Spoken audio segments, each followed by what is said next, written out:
But up first, the race to be Ohio's next U.S. Senator. We know it's going to be a new face, as Rob Portman is not seeking re-election.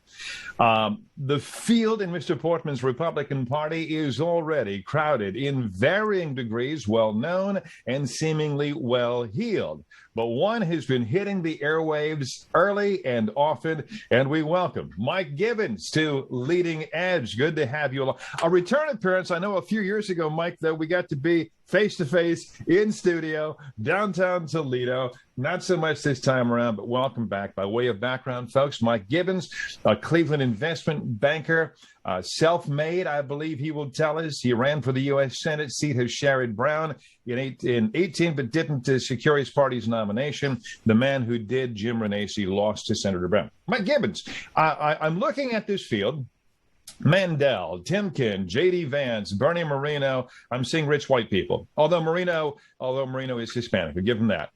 All seem, along with Mike Gibbons, seemed willing to kiss the ring of Donald Trump. All seem to be rich. What separates you, Mike? Well, I think you mentioned before the self-made thing certainly does. I don't think I didn't inherit any wealth. I can assure you that. And I started with a phone and a desk, and I've been very blessed by what's gone on in the U.S. and what we have here in the U.S. And I would really drove me to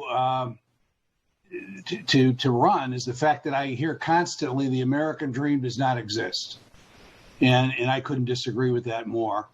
I've been very blessed, and I believe if you've got enough ability and you work hard enough, that anything's possible. And I think, to a great degree that does separate me. There are other candidates, of course. I made a pledge. I'm not going to say anything ill of my candidate, my opponents. So I'm not going to do that. And I won't be drawn into it. But, I think I've got experience. I think you need to look at each individual candidate. And I think you need to look at their history, their record of accomplishment, what they've done with their lives, what they've, the jobs they've had, if they've been parents, how they've done as parents. And, I've often said that if you can't get your own house in order, how do you expect to go to Washington and get the country's house in order? Now, I want to do this, speaking of the country's house. Can we do this just to get this out of the way? Who won the 2020 presidential election in this country? Well, I don't think we know right now. Obviously, Mike Gibbons, come on. Well, Joe Biden is our president, and he will be our president for the full 4-year term. I believe that. I don't think there's any process right now that could ever change that.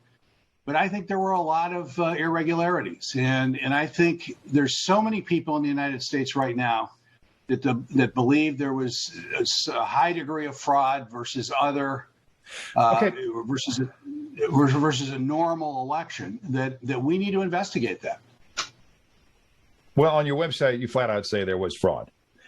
And I think that is a dangerous tack to take because it undermines a free election. In other words, Mike Gibbons, help me out, because why, if there was fraud, and you stated as fact, why has nobody come forward with any credible evidence of such, at least according to dozens of courts and judges, many of them appointed by Mr. Trump? I can tell you this. None of the courts have investigated the actual evidence. Yes, the recounts all came in accurately, but they were counting votes that may well be fraudulent votes. And I think over the next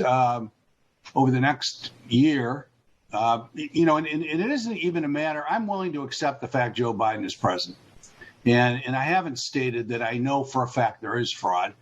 If they said it on my website, I hadn't reviewed it, and we'll fix that. I think the jury's still out. I think we're going to see a number of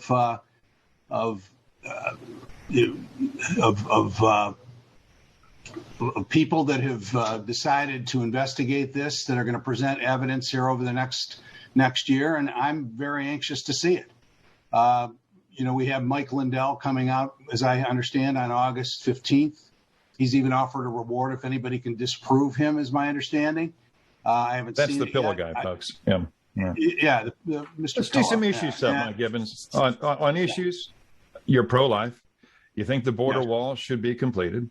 You favor reducing taxes, even though the last tax cuts, which largely benefited business, which is fine because business taxes were too high, but they haven't paid for themselves as promised. But I got one on your list. This one's a winner. I'm going to tell you. You favor term limits. Run with that, and people may flock your way. Well, if you look at what the founders and how they developed the system of government we have, they always spoke about citizen legislators going to Washington and spending their time there, taking the expertise and the experiences they had in the private sector and applying them to government problems, and then going home. I believe firmly in that. I think that I do too. Once you enter Washington, you enter into a bubble that you really don't know what's going on in the real world. I think we need to have more business people, particularly. The efficiency of government is certainly not the efficiency of business, and we need more business people in Washington taking what they've learned in the private sector and applying it to government problems. And I think we'd all be better off. This is also election-oriented. Ohio's Republican Secretary of State, Frank LaRose, says Ohio's election was virtually flawless. The head of the National Cybersecurity Agency said it was the, quote, most secure in history.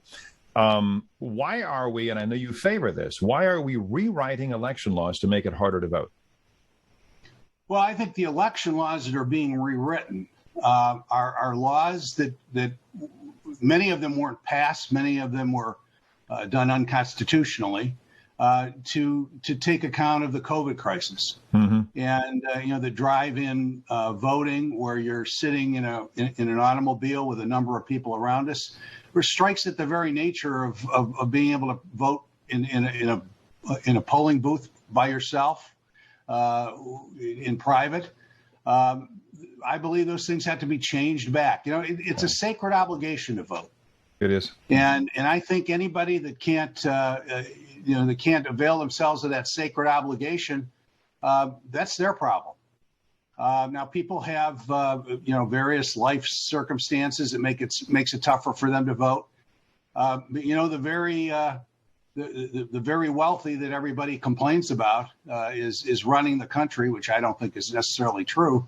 That vote is just as difficult for them as it is for any other person. We have to take the time to go and execute our sacred obligation to vote. A lot of these laws and rules allowed for fraud. Now, I'm not saying there is fraud. I guess we'll find out. And Jerry, you keep saying, why are we revisiting this? But the reason we're revisiting it is a huge percentage of the United States thinks there was fraud in this election. Because they're being told that, and they want to believe that. They don't like the outcome. Well, I don't know about you, but I don't listen to much on the news anymore, and I'm listening to less. It used to be my job. Well, you know what, Jerry? In fact, I think our local news is the last bastion of truth. We're trying locally. Thank you. Yes, and I'll tend to watch that and believe it long before I'll believe MSNBC or CNN. They're basically mouthpieces for the Democrat Party, as the Fox Network is for the Republican Party. Mike, I've said this after a career in the business. That whole phrase, cable news, that's an oxymoron. That is a contradiction in terms. This is not news going on cable. It could be talk radio. It's social media on news. It's opinions being bantered back and forth. I agree. I like our mainstream networks, and I like local news. I think we could solve a lot of those problems by having each one of these reporters on the three that we just mentioned say, by the way, these are my opinions. There you go. This is commentary. It's not news. Mike Gibbons run his Senate race, Senate campaign to Northwest Ohio. You'll see that on the local news, and I hope we see you a few more times down the road. Mike Gibbons for U.S. Senate. Thanks for spending time with us on Leading Edge. Always good to see you. Be well, and I'll be right back. Great talking.